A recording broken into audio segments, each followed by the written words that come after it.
Hello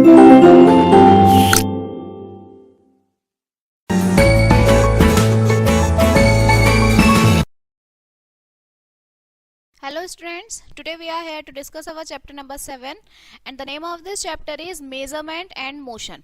ठीक है, means आप मेजरमेंट कैसे करेंगे और मोशन मतलब एक प्लेस से दूसरे प्लेस पर आप किस तरह से जाएंगे. ठीक है, so let we start our chapter. First of all, introduction. People needs to move from one place to another to fulfill their various needs. अपनी needs को पूरी करने के लिए लोग जो है एक जगह से दूसरी जगह पर जाते हैं. Ancient times में people जो है यूज करते थे बुलक कार्ट, हॉर्सेस, कैमल्स का डिफरेंट प्लेसेस पे जाने के लिए. Then uses of फिर बाइसिकल आई, okay, which are a good means to travel short distance के लिए. ये एक अच्छा ट्रेवलिंग था. नाउ अ डेज आज के टाइम में car, buses, motorcycle, train, ship, aeroplanes are used to travel long distances के लिए इनका यूज किया जाता है. The distances which take hours to cover can now be covered in minutes and the distance that took days or months to cover now be covered in hour. जो जिस जगह को कवर करने के लिए मिनट लगते थे, मतलब पहले घंटों लगते थे, अब वो मिनट में कवर हो जाता है. और जिसे कई दिन लगते थे, महीने लगते थे, वो कुछ घंटों में कवर हो जाता है. There are different suitable modes होते हैं that makes movement easier and faster कर देते हैं. जो मोमेंट्स को पीपल रीच देयर डेस्टिनेशन पे वो टाइम पे जाते हैं, अपनी पहुंच जाते हैं with the help of modern means of transport. These means of transport have reduce the time to travel from one place to another. ये जो ट्रांसपोर्ट होते हैं ये हमारे टाइम को रिड्यूस कर देते हैं. ठीक है, now needs to measure distance and length. अब आपको क्या जरूरत है मेजर करने की डिस्टेंस को और लेंथ को. एज अ ब्रॉड स्ट्राइट पे were made in transport it become necessary to estimate distance so that people could choose the right mode to travel and also estimate the duration of time. लोगों को जो है movement करने के लिए सही travel की, सही डिस्टेंस की, सही टाइम की जरूरत होती है. ठीक है, मतलब कहाँ उन्हें किस जगह पर किस चीज से जाना है उन्हें ये प्रॉपर पता होता है. For example, when a family moves to a new house, अगर कोई फैमिली है उसे नए घर पे जाना है, it become important for them to know how far the school is from the house. सबसे पहले वो ये चेक करेंगे कि जो स्कूल है वो घर से कितना दूर है. This helps them to decide whether the children can walk to school, travel by bicycle or if would need to be dropped at school by a car. Therefore it become necessary to measure distance accurately. अब वो अपने बच्चे के लिए पहले check करेंगे कि भाई स्कूल कितनी दूर है. अगर थोड़ा पास है तो वो पैदल जा सकता है, थोड़ा सा दूर है तो वो बाइसिकल से, अदरवाइज वो उसे कार से छोड़ के आएंगे. तो इसलिए सबसे पहले उन्हें बिल्कुल एक्यूरेट डिस्टेंस पता होना चाहिए कि स्कूल से घर तक का कितना एक्यूरेट डिस्टेंस है ताकि बच्चा जो है स्कूल प्रॉपर टाइम पे जा सके. Now next one is measurement. Measurement means a comparison of unknown quantity. जब आप किसी अननोन क्वांटिटी को कंपैरिजन करते हैं एक फिक्स्ड और स्टैंडर्ड क्वांटिटी के साथ of its on kind, this non fixed और स्टैंडर्ड क्वांटिटी उसे आप यूनिट बोलते हैं. ठीक है, जो फिक्स्ड और स्टैंडर्ड क्वांटिटी होती है, ईच मेजरमेंट में जो है कंसिस्ट होते हैं नंबर्स और यूनिट्स होते हैं दोनों के अंदर. जो यूनिट्स है are mostly chosen on the basis of convenience और सम लॉजिक. किसी लॉजिक पर ही जो ये यूनिट्स होती हैं इसे चूज किया जाता है. कोई भी measurement, any measurement has two types के होते हैं. फर्स्ट आपका न्यूमेरिकल वैल्यू होती है जो नंबर से रिप्रेजेंट किया जाता है. दूसरी आपकी यूनिट्स होती हैं. For example, measure the height of a boy with a measuring tape. कोई बच्चा है, बॉय है, उसकी हाइट मेजर करनी है मेजरिंग टेप से.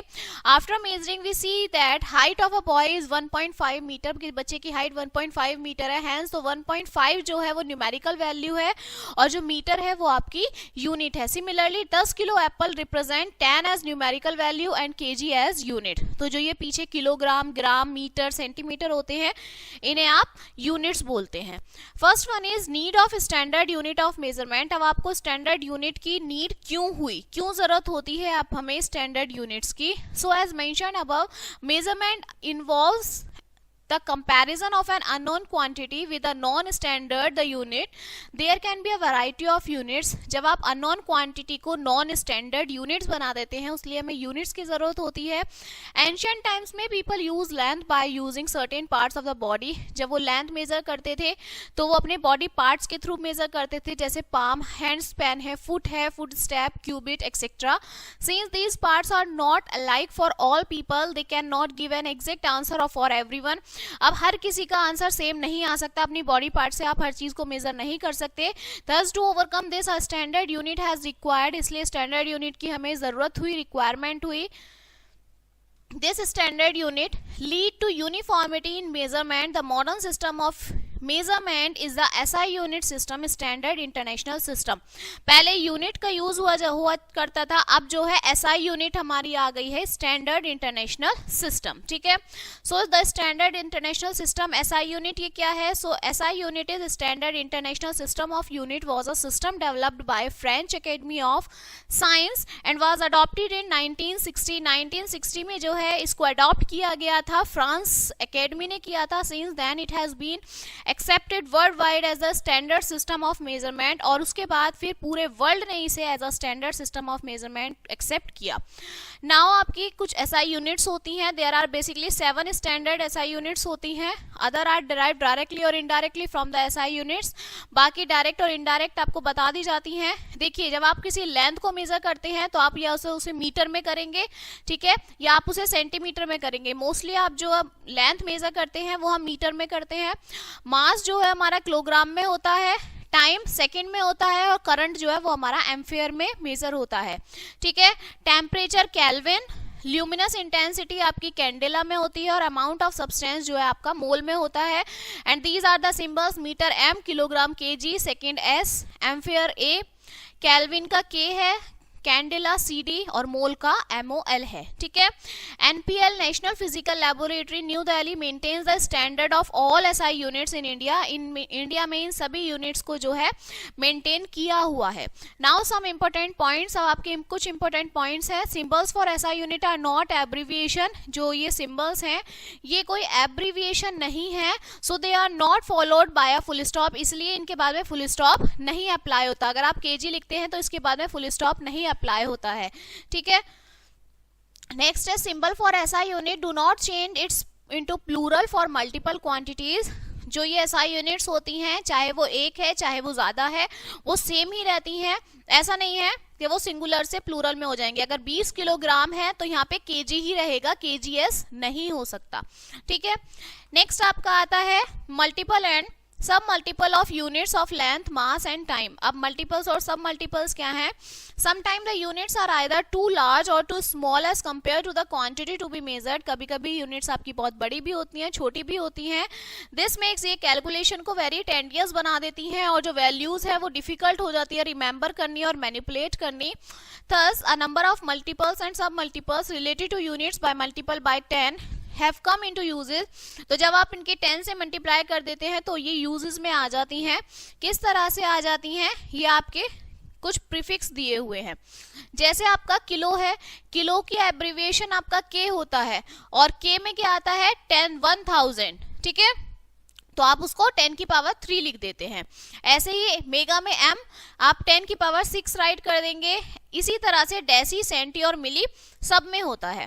ठीक है, नाउ मल्टीपल्स और सब मल्टीपल्स देख लीजिए कि 1 किलोमीटर में आपके 1000 मीटर होते हैं। ठीक है, 1 डेसीमीटर में 10 सेंटीमीटर है। ऐसे ही 1 मीटर में 100 सेंटीमीटर और 1 सेंटीमीटर में 10 मिलीमीटर। सो ये आपके कुछ यूनिट्स हैं। ये हो गई आपकी लेंथ। लेंथ में किलोमीटर, डेसीमीटर, मीटर और सेंटीमीटर आते हैं। फिर आती है मास में किलोग्राम, क्विंटल, ग्राम और मैट्रिक टन। तो 1 किलोग्राम 1000 ग्राम होते हैं, 1 क्विंटल में 100 किलोग्राम्स होते हैं, 1 ग्राम में 1000 मिलीग्राम और 1 मैट्रिक टन में 1000 किलोग्राम या फिर 10 क्विंटल होते हैं। इसके बाद आता है टाइम की यूनिट्स आती है। 1 मिनट में 60 सेकेंड, 1 दिन में 24 आवर्स, 1 डिकेड में 10 ईयर्स और 1 मिलेनियम में 100 सेंचुरीज या फिर 1000 ईयर होते हैं। इसी तरह से 1 आवर में 60 मिनट्स, 1 ईयर में 365 डेज और 1 सेंचुरी में 10 डिकेड्स या फिर 100 ईयर्स होते हैं आपके।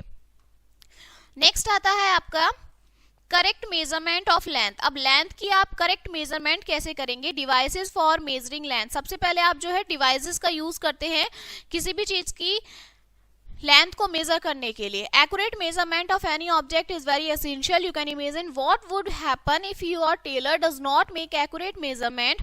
अगर आपका जो टेलर है वो एक्यूरेट मेजरमेंट नहीं लेंगे तो आपके कपड़े खराब हो जाते हैं। To make accurate measurement we need a proper measuring device, एक प्रॉपर डिवाइस की जरूरत होती है। The choice of the measuring device depends on, जो चॉइस है डिवाइस की वो किस पे डिपेंड करता है, साइज ऑफ द ऑब्जेक्ट के, आपके ऑब्जेक्ट का साइज क्या है, शेप ऑफ द ऑब्जेक्ट की शेप कैसी है, डिग्री ऑफ द एक्यूरेसी की उसकी डिग्री कैसी है, ठीक है। Some commonly use length measuring device आज रूलर एंड मीटर स्केल। सबसे पहले रूलर और मीटर स्केल होता है जो यूज किया जाता है स्ट्रेट ऑब्जेक्ट को मेजर करने के लिए। फिर है मेजरिंग टेप। मेजरिंग टेप जो है यूज की जाती है measuring curved as well as straight objects को मेजर करने के लिए, ठीक है। Measuring tape can be use for measuring the girth of a tree की गिर्थ को भी मेजर करती है और the chest of the person की चेस्ट को भी मेजर करती है। Now proper use of measuring a device है, प्रॉपर उनका यूज कैसे किया जाता है जो जिस डिवाइस को आप मेजर कर रहे हैं। To measure length of an object accurate you should follow the following suggestions, आपको यूज करने चाहिए। The scale should be placed along with the length to be measure, scale को वहां रखना चाहिए जिस चीज को आपको उसे मेजर करना है। The scale should be placed very close to the object के बहुत पास होना चाहिए। Keep your eye in line, line बिल्कुल प्रॉपर आपकी आई उस लाइन पे होनी चाहिए जिस पे पॉइंट को आप मेजर कर रहे हैं। If the eye is not in line with the point of measurement the measurement length will be either shorter or longer than the actual length. अगर आपकी आई प्रॉपर नहीं हुई है तो आपकी जो लाइन है वो छोटी या बड़ी हो सकती है। Do not start measurement from the worn out or damage end of the scale, scale के डैमेज एंड से कभी भी आपको मेजरमेंट नहीं करना चाहिए। Zero end of the scale अगर डैमेज हो जाता है तो आपको कुछ अदर मार्क कर देना चाहिए स्केल पर। देन द एक्यूरेट लेंथ, जो आपकी एक्चुअल लेंथ है ऑब्जेक्ट की वो इक्वल आएगी is to the difference between the reading at the 2 points, जिस पॉइंट से आप वहां पर डिफरेंस में जा रहे हैं उतनी ही वो आपकी एक्यूरेट आ जाएगी। नेक्स्ट है इंपॉर्टेंस ऑफ एस्टिमेशन। अब आपको एस्टिमेशन की जरूरत क्यों पड़ती है? इट ऑलवेज नॉट नेसेसरी, ये हमेशा जरूरी नहीं होता है that we measure things accurately according to the scale, के हम स्केल के अकॉर्डिंग ही सब चीजों को मेजर करें। We can perform day by day activities by estimation के थ्रू, हम डेली एक्टिविटीज को जो है परफॉर्म करते हैं। Housewife does not need a weighing machine to add salt and chilli to vegetable and pulses at the time of cooking. खाने के time पे जो मम्मियां होती हैं उनको मेजर करने की जरूरत नहीं होती है कि भाई इतना नमक डालनी है, इतनी चीनी डालनी है। She uses her estimation skill while cooking, के टाइम पे वो अपनी एस्टिमेशन स्किल का यूज करती हैं। If a person ask you how far is petrol pump from here, you similarly tell him that it would be about 2 kilometers through you have never calculated the distance with the measuring scale. All you know about the distance from your experience and estimation skills. अगर आपसे कोई पूछता है कि petrol pump कितनी दूर है तो आपको पता है कि भाई वो इतनी डिस्टेंस पर है, आप उसको मेजर नहीं करेंगे कि भाई यहाँ से वहां तक का इतना मीटर हो गया या इतना सेंटीमीटर, इतना किलोमीटर, आपको वो पता है अपनी एस्टिमेशन से, अपनी इस एक्सपीरियंस से। It may be bit more than 2 kilometre or a bit less than 2 kilometre or exactly 2 kilometre वो हो सकता है। If a housewife add a bit of more salt to her preparation it will hardly make a change in the taste. अगर housewife थोड़ा ज्यादा नमक डाल देती हैं तो इसका मतलब क्या है कि आपके टेस्ट में चेंज हो जाता है, आपको पता चल जाता है कि भाई ये ज्यादा चला गया है ये चीज। However, if the estimation is, अगर एस्टिमेशन आपका करेक्ट नहीं होता है तो वो डबल क्वांटिटी में चीज जो है ऐड हो जाती है, ठीक है। And she will spoil the taste of her preparation, और उनकी प्रिपरेशन के अकॉर्डिंग जो टेस्ट होता है वो सारा खराब हो जाता है। We therefore see the accurate measurement are not always necessary. जो आपका बिल्कुल accurate measurement है वो हमेशा necessary जरूरी नहीं है कि वो proper हो। It is often वो sufficient हो सकता है, estimation के through आपका हो सकता है। However, when you buy things, जब आप चीजें खरीदते हैं, we need accurate measurement की जरूरत होती है। We will not accept gold from the goldsmith without measuring it accurately. When we travel by a taxi, we will pay for the exact distance we have traveled, which the meter installed in the taxi will show. Travelling जब आप करते हैं taxi में तो जितना metre वो taxi में दिखाते हैं अमाउंट उतनी ही आपको पे करनी पड़ती है। So the ability to correctly estimate length, area, volume, mass, temperature, time period etcetera save us from the trouble of making actual measurement. तो ये जो आपकी एस्टिमेशन की एबिलिटी है ये आपको बिल्कुल करेक्ट मेजरमेंट दे सकती है। A cook who can make correct estimation in the kitchen will cook better dishes than one who estimate skills were not well developed. अगर किसी की एस्टिमेट स्किल डेवलप्ड नहीं है और जिसकी डेवलप्ड है कंपैरिजन में, तो वो आपको, जिसकी डेवलप्ड है एस्टिमेशन स्किल, वो आपको बेटर रिजल्ट देंगी, ठीक है। So next one is what is motion. अब मोशन क्या होता है? When we look around us, जब आप अपने चारों तरफ देखते हैं, we see a lot of things, some of things like bus, car, animals and peoples around us are in motion. ये सब आपके मोशन में होते हैं. Even when we are sitting, blood is moving through our arteries and veins. हाँ, जब हम बैठे भी रहते हैं तो हमारी आर्टरीज और वीन से ब्लड जो है वो मूव करता रहता है. और दूसरी साइड में some things like houses, trees, plants, furniture, mountains etcetera remain stationary. ये सब चीजें स्टेशनरी होती है. सो मोशन जो है एक तरीके का चेंज होता है in the position of an object or a body with the time. Time के साथ आपकी बॉडी में, आप किसी भी ऑब्जेक्ट में जब चेंज होता है उसे आप मोशन कहते हैं. Thus we can say that the object that do not change their position with respect to the time are said to be rest. जब कोई ऑब्जेक्ट जो है अपनी पोजीशन चेंज नहीं करता टाइम के साथ, तो वो किस में होता है? रेस्ट पोजीशन में होता है. जब ऑब्जेक्ट अपनी चेंज कर देता है position respect to the time के रेस्पेक्ट में, उसे आप मोशन में बोलते हैं कि ये मोशन में है. It is also possible that an object can be stationary with some reference while being in motion with another. जो आपकी पॉसिबिलिटीज हैं कि अगर ऑब्जेक्ट आपकी स्टेशनरी है तो वो जो है आपके किसी के रेफरेंस में स्टेशनरी में होगा. ठीक है. Take a case of people riding in a bus. अब आपकी कोई भी ले लीजिए, किसी भी पीपल को, वो बस में राइड कर रहा है. पीपल जो है सिटिंग एट द रेस्ट, वो सिट है, बैठे हुए हैं रेस्ट पोजिशन पे, लेकिन जो बस है वो आपकी मोशन में है. इसलिए जो रिलेटिव है to the onlooker people are in motion. तो ऑन लॉकर जो है वो किस चीज में है? मोशन में है. So rest or motions are relative terms, एक दूसरे से रिलेटिव होती हैं ये दोनों terms. Types of motion, there are different types of motions. ठीक है, जो आपकी क्लासिफाइड है. Translatory motion, rotational motion, periodic motion है. ठीक है, फिर आपका रोलिंग मोशन है and next one is oscillatory motion है.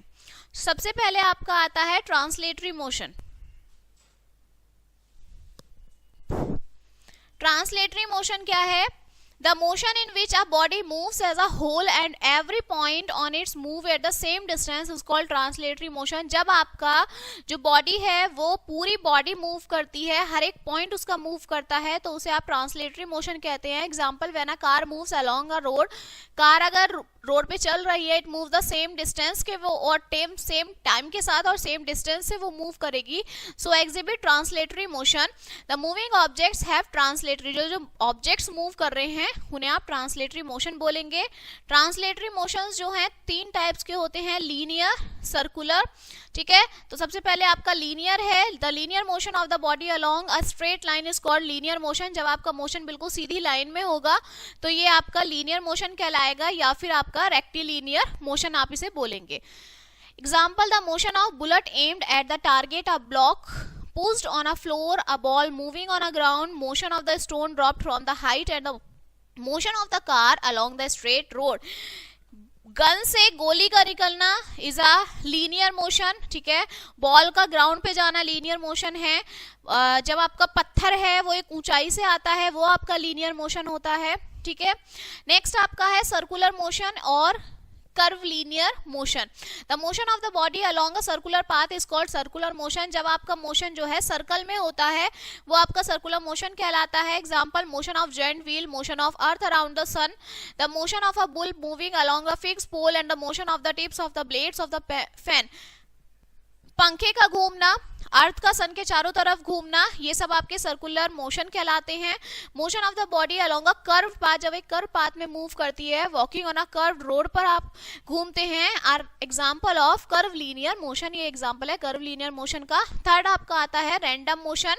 The motion of the body that keeps on changing its path regularly is called random motion. जब आप रेगुलर नॉर्मल अपने पाथ को चेंज कर देते हैं अपने आप, तो इसे आप रैंडम मोशन कहते हैं. एग्जाम्पल है मूवमेंट ऑफ अ फ्लाई का मूवमेंट करना, आंट का मूवमेंट करना, या फिर काइट का उड़ाना. These are the random motion. Next आपका आता है rotational motion. This motion is similar to the circular motion की तरह rotational motion होता है. The only difference being that in the present case the body moves in the circular path along with a fixed axis. इसमें क्या होती है, जो body move करती है वो एक अपने ही circular path में move करती है एक fixed axis पर. ठीक है, जैसे rotation of the earth about its own axis, spinning on the top and moving axis, sailing, fan, potter, while spinning wheels और चरखा एक्सेट्रा. रोटेशनल मोशन में क्या होता है कि अर्थ का अपनी ही एक्सिस पे घूमना इज रोटेशनल मोशन होता है. ठीक है, नेक्स्ट आपका आता है rolling motion. The motion in which a body undergoes both translatory as well as rotationary motion is called a rolling motion. जब आपकी बॉडी जो है वो अपने आप ही खुद ही ट्रांसलेटरी मोशन के अंडर में चली जाती है, वो आपका रोलिंग मोशन होता है। जैसे motion of a tyre of a car, जब आपका टायर जो होता है कार का वो मोशन करता है तो वो आपका रोलिंग मोशन होता है, ठीक है। Motion of the cylinder rolling on an incline plane, आपका सिलेंडर का मूवमेंट करना अपनी इंक्लाइन प्लेन पर, these are the rolling motion. Next आपका आता है oscillatory motion. The to and fro motion of an object about its mean position is called oscillatory motion।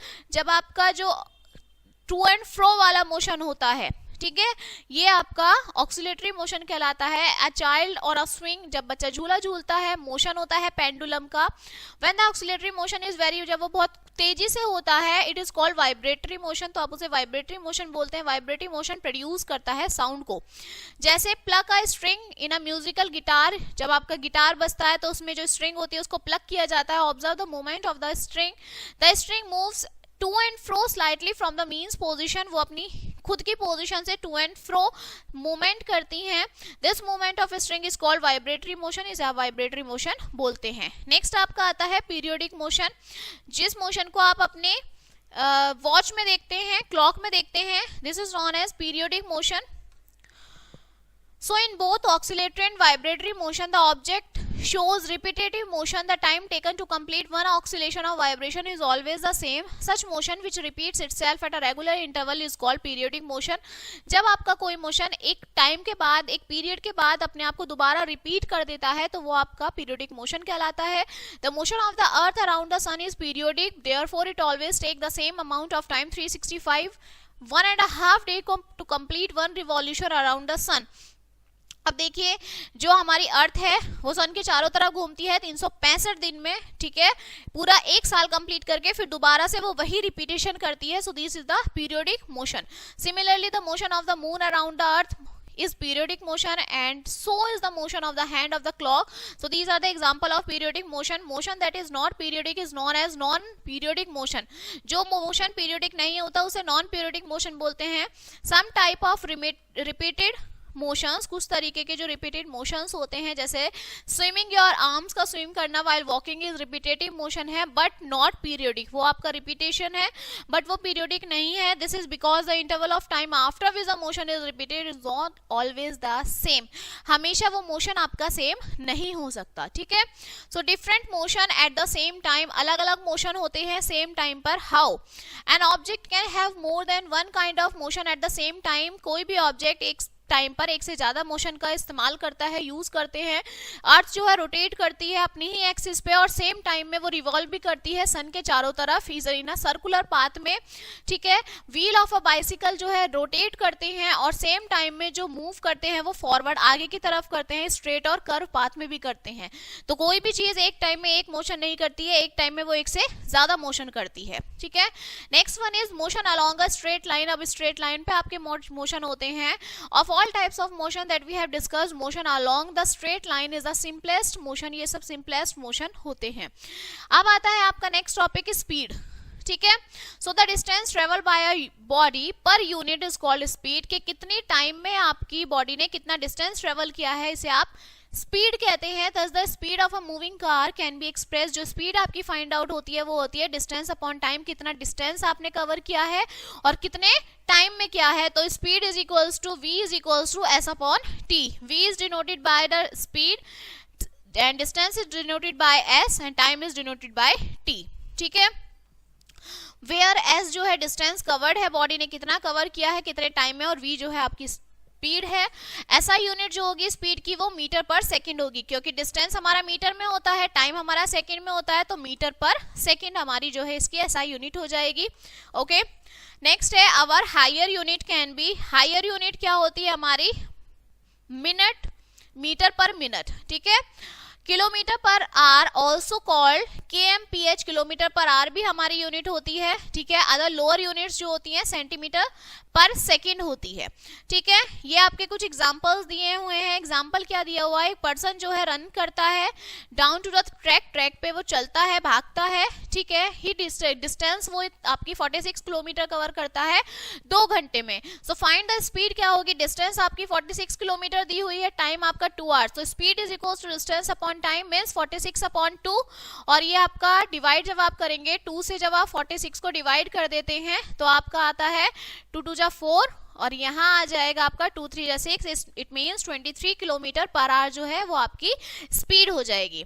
Same आपका question दिया हुआ है नेक्स्ट के, कोई कार है वो 140 किलोमीटर जो है डिस्टेंस कवर करती है इन 1.5 आवर, मतलब 1.5 घंटे में करती है, तो आपकी स्पीड क्या होगी, तो आपको फॉर्मूला अप्लाई करना है S/T 140/1.5, ठीक है।